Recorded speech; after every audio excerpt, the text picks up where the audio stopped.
What is this woman's deal, and why does it look like she wants to murder me?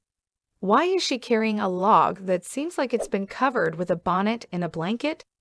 Perhaps you recognize this lady from somewhere. I mean, I feel like this lady has appeared to me in my dreams before, or must I say nightmares, and I figured you could have had the same experience.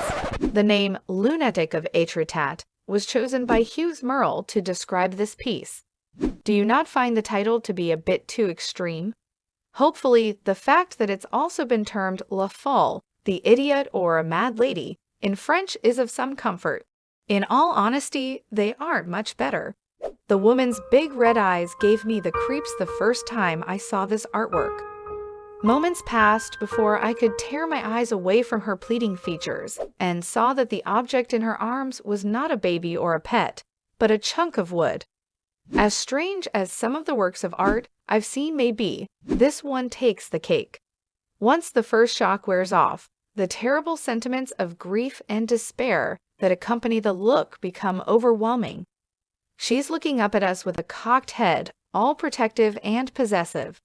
The sharpness of her gaze just adds to the urgency and intensity with which it is directed. Her tear-filled eyes reveal that she has been listening intently.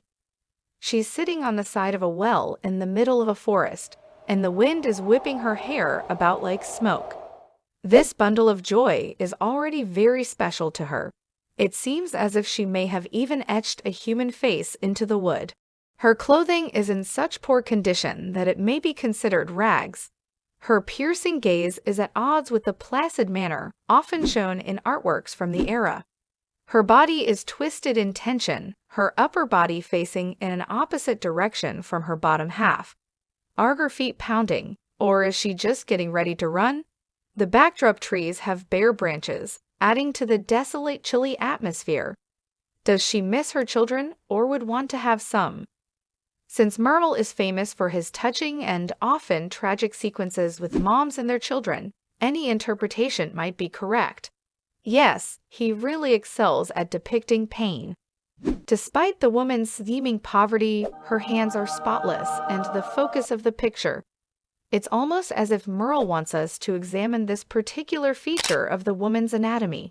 The choice to make them relatively delicate belies the fact that he could have just as easily made them drab and dusty, maybe even clenched, to contribute to the tension atmosphere of the work. Perhaps he is using their glowing, spotless skin as a symbol of good health and potential for offspring by showcasing them in this manner. Do you know who this young lady is? The odds are low, though he had widespread acclaim during his lifetime. Merle is now virtually forgotten as a creative force. However, I believe we should make the necessary adjustments. The ability to accurately depict human hands and hair is a sign of a skilled artist, and I mean, this says enough, right? This painting's alternative French title, La Folle, literally translates to the idiot or mad lady in English, and so raises questions about how mental illness is seen and handled in society.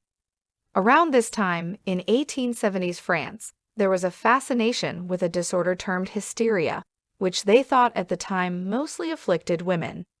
This coincided with the emergence of psychiatry as a medical specialty in the 19th century. The Greek word hystera, which means uterus, is where the English word hysteria is derived from.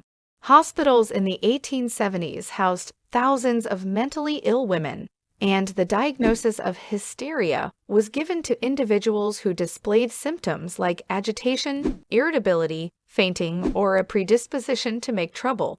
As the woman is depicted alone, could this painting symbolize the danger that mental illness poses to the fertility rate and the family structure at a time when there was grave concern about the declining fertility rate in France, which led to a slower rate of population growth throughout the century relative to the rest of Europe? Is the prevailing attitude about mental illness supposed to make it clear that this lady will never be able to achieve her dreams of having a happy family life? Perhaps it isn't too far-fetched, but the thing that intrigues me most about this picture is how Merle compels us to stare directly into the eyes of a lady who is notoriously unpleasant to look at. What do you think about this woman? Do you know who is the girl with the pearl earring? Click here to find out.